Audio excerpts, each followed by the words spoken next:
जमात दुअम मज़मून उर्दू वाहिद जमा।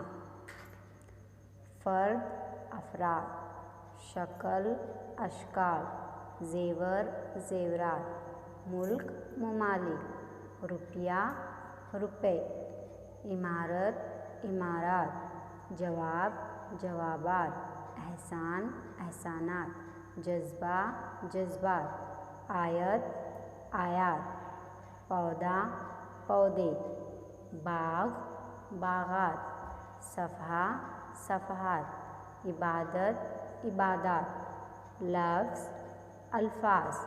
अब यहाँ पर बच्चों आपके लिए एक सवाल है कि अल्फाज की सही जमा के गिर्द गोल निशान बनाओ।